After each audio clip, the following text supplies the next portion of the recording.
नमस्कार, स्वागत है आपका आपके अपने channel health and medicine Hindi में। जब भी हम बीमार होते हैं और डॉक्टर के पास जाते हैं तो कुछ कंडीशंस में डॉक्टर हमें खून की जांच करवाने के लिए बोलते हैं। खून की जांच में सबसे बेसिक है सीबीसी यानी कि complete blood count. Complete blood count की टेस्ट के अंदर हमें हमारे शरीर के अंदर हीमोग्लोबिन कितना है, रेड ब्लड सेल्स यानी कि रक्त कोष हमारे शरीर में कितने हैं,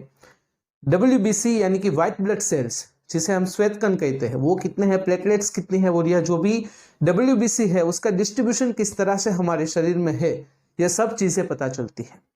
देखिए, WBC एक नॉर्मल रेंज में होने चाहिए। अगर हद से ज्यादा कम हो जाते हैं, हद से ज्यादा बढ़ जाते हैं तो हमें प्रॉब्लम्स होना स्टार्ट हो जाती है। इसलिए आज की वीडियो में मैं आपको हमारे शरीर में WBC की नॉर्मल रेंज कितनी होनी चाहिए, अगर यह रेंज कम हो जाती है, अगर WBC की मात्रा कम हो जाती है तो क्या होता है, कैसी कंडीशंस में WBC की मात्रा कम हो जाती है, और अगर बाय चांस WBC की मात्रा बढ़ जाती है, कौन कौन सी कंडीशन में अगर बढ़ती है और बढ़ जाती है तो क्या होता है, यह सब चीजों के बारे में बताऊंगा। वीडियो लंबा जरूर हो जाएगा, लेकिन अगर आप सब कुछ अच्छी तरह से जानना चाहते हैं, पॉइंट टू पॉइंट जानना चाहते हैं तो प्लीज वीडियो के अंत तक मेरे साथ बने रहिएगा। WBC लिम्फोसाइट्स भी कहा जाता है और WBC हमारी इम्यून सिस्टम का एक अभिन्न अंग है, यानी कि WBC is one of the major parts of our immune system. WBC की वजह से हमें एक रोग प्रतिकारक शक्ति प्रदान होती है जिससे हम बैक्टीरिया और वायरसेस के इन्फेक्शन से बच सकते हैं। WBC मेनली 5 प्रकार के होते हैं: न्यूट्रोफिल्स, लिम्फोसाइट्स, इओसिनोफिल्स, मोनोसाइट्स और बेसोफिल्स। अब बात करते हैं कि हमारे शरीर में WBC की नॉर्मल रेंज कितनी होनी चाहिए। अगर कोई बच्चा अभी अभी जन्मा है यानी कि न्यू बॉर्न बेबी है तो सबसे ज्यादा WBC न्यू बॉर्न बेबी में होता है। जैसे जैसे उम्र बढ़ती है वैसे वैसे WBC कम होकर एक नॉर्मल रेंज के अंदर चले जाते हैं। देखिए, अगर न्यू बॉर्न बेबी की बात करें तो न्यू बॉर्न बेबी में WBC की नॉर्मल रेंज 9,000 से लेकर 30,000 तक है। अगर 2 साल तक के बच्चों की बात करें तो उसमें WBC की नॉर्मल रेंज 6,200 से लेकर 17,000 तक है। और अगर 2 साल से बड़े बच्चे और एडल्ट्स की बात करें तो WBC की रेंज, नॉर्मल रेंज 5,000 से लेकर 10,000 तक है। यह जो भी आंकड़ा है, यह जो भी रेंज है वो प्रति माइक्रोलीटर खून की है, और यह जो भी रेंज मैंने बताई है वो केवल रेफरेंस के लिए है, क्योंकि लेबोरेटरी टू लेबोरेटरी और जेंडर टू जेंडर यानी कि मेल में और फीमेल में भी यह चेंज हो सकती है, फ्लक्चुएशन हो सकता है। हालांकि फ्लक्चुएशन होता है वो प्लस और माइनस 500 के अराउंड ही होता है। WBC की यह नॉर्मल रेंज के साथ साथ जो WBC के अलग अलग 5 प्रकार है उसका भी डिस्ट्रीब्यूशन परसेंटेज वाइज नॉर्मल ही होना चाहिए। ल्यूकेमिया और लिम्फोमा सोसाइटी LLS के अनुसार जो भी 5 प्रकार के WBC है उसमें परसेंटेज वाइज उसका डिस्ट्रीब्यूशन कुछ इस प्रकार से नॉर्मली होना ही चाहिए। न्यूट्रोफिल्स 55 से 73%, लिम्फोसाइट्स 20 से 40%, इओसिनोफिल्स 1 से 4%, मोनोसाइट्स 2 से 8%, बेसोफिल्स 0.5 से 1%। WBC की नॉर्मल रेंज में अगर गड़बड़ी होती है, यानी कि अगर WBC हमारे शरीर में हद से ज्यादा कम हो जाते हैं या हद से ज्यादा बढ़ जाते हैं, तब दोनों कंडीशंस में हमें कुछ मेडिकल कंडीशंस यानी कि हमें स्वास्थ्य संबंधित प्रॉब्लम्स हो सकती है।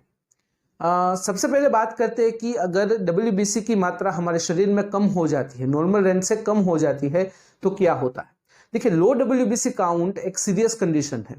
और उसमें भी अगर बहुत ही ज्यादा WBC की मात्रा कम हो जाती है, हद से ज्यादा अगर WBC हमारे शरीर में कम हो जाते हैं तो कुछ लाइफ थ्रेटनिंग कंडीशंस भी हो सकती है।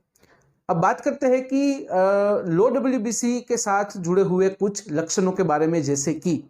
थकान महसूस होना, बार बार संक्रमण लगना, बुखार होना, सांस लेने में दिक्कत होना, कमजोरी जैसा लगना, गले में खराश जैसा लगना, त्वचा पर लेजन्स पड़ जाना, लिम्फ नोड्स में सूजन आ जाना इत्यादि। कुछ परिस्थितियों में यानी कि कुछ कंडीशंस में हमारे शरीर में WBC की मात्रा हद से ज्यादा है, जैसे कि HIV AIDS, aplastic anaemia, bone marrow disease, chemotherapy, leukaemia, liver disease, over active spleen, radiation exposure, rheumatoid arthritis, viral infection, vitamin deficiency इत्यादि। कुछ दवाइयों के ज्यादा सेवन से भी हमारे शरीर में WBC की मात्रा, जैसे कि कुछ antibiotics, anticonvulsants, antihistamines, antithyroid drugs, arsenics, barbiturates, chemotherapy drugs, diuretics, radiation therapy, sulphonamides इत्यादि। WBC की गिरती मात्रा को अगर कंट्रोल नहीं किया गया, यानी कि WBC अगर हमारे शरीर में हद से ज़्यादा कम हो गए, उसे अगर ऊपर नहीं लाया गया, तो हमें लाइफ थ्रेटनिंग कंडीशन का भी सामना करना पड़ सकता है, जैसे कि ब्लड स्ट्रीम इन्फेक्शन जिसे हम सेप्सिस कहते हैं, life threatening fungal infection, MRSA infection यानी कि methicillin resistant staphylococcus aureus infection, serious parasitic infection, pneumonia, septic shock, organ failure इत्यादि। अब बात करते हैं कि अगर हमारे शरीर में हद से ज्यादा WBC काउंट्स बढ़ जाते हैं, यानी कि जो नॉर्मल रेंज है उससे काफी ज्यादा बढ़ जाते हैं, तो हमें कौन कौन से लक्षण दिखाई देते हैं, जैसे कि बुखार और दर्द, वजन कम हो जाना, रात को ज्यादा पसीना होना, एलर्जिक रिएक्शन, त्वचा पर रेसिस हो जाना, खुजली आना, सांस लेने में दिक्कत होना, आंखों की रोशनी कम हो जाना इत्यादि। कभी कभी हद से ज्यादा अगर WBC हमारे शरीर में बढ़ जाते हैं, तो जिसकी वजह से हमारा खून गाढ़ा हो जाता है और जो प्रॉपर ब्लड सर्कुलेशन हमारे शरीर में होना चाहिए वो नहीं होता है, जिसकी वजह से स्ट्रोक तक भी आ सकता है। अब बात करते हैं कि कुछ कंडीशंस के अंदर WBC हमारे शरीर में बहुत ही ज्यादा हद से ज्यादा बढ़ जाते हैं, जैसे कि कुछ स्पेसिफिक प्रकार के संक्रमण, स्मोकिंग हैबिट, COPD यानी कि chronic obstructive pulmonary disease, leukaemia, immune system disorder, stress, over exercise, long term inflammation, कुछ त्वचा संबंधित रोग, tuberculosis, ulcerative colitis, parasite infection और स्टेरॉइड दवाइयों का ज्यादा उपयोग इत्यादि। WBC की नॉर्मल रेंज में अगर थोड़ा बहुत फ्लक्चुएशन है तो इट्स ओके, कोई प्रॉब्लम नहीं है, लेकिन अगर बहुत ही ज़्यादा फ्लक्चुएशन होता है, यानी कि आपके शरीर में WBC की मात्रा अगर हद से ज़्यादा कम हो जाती है या फिर हद से ज़्यादा बढ़ जाती है, तो दोनों कंडीशंस में आपको प्रॉब्लम हो सकती है। इसलिए ही यहाँ पर मैंने जो भी डिस्कस किया है, जो कारण मैंने डिस्कस किए हैं कि किसकी वजह से WBC काउंट बढ़ जाते हैं, WBC काउंट कम हो जाते हैं, तो इनमें से एक या फिर अधिक कारण से आप बिलोंग करते हो, या फिर जो भी लक्षण मैंने बताए हैं कम WBC होने के, ज़्यादा WBC होने के, तो ऐसे लक्षणों में से एक या फिर अधिक लक्षण अगर आपको बार बार दिखाई देते हैं, तो सबसे पहले तो आपको अपने नज़दीकी स्वास्थ्य केंद्र या फिर अपने डॉक्टर से बात करनी है, खून की जांच करवानी है और आपको पता लगाना है कि आपके शरीर में जो WBC काउंट है वो नॉर्मल है कि नहीं है, और जो भी WBC के प्रकार है उसका डिस्ट्रीब्यूशन परसेंटेज वाइज सही तरीके से है कि नहीं, नॉर्मल रेंज के अंदर नॉर्मल परसेंटेज में है कि नहीं है, यह सब बात को आपको ध्यान में रखना है और आपको यह सब चीज का पता लगाना है। तो फिलहाल इस वीडियो में बस इतना ही। आज का वीडियो ध्यान से देखने और सुनने के लिए आपका धन्यवाद। जय हिंद, जय भारत।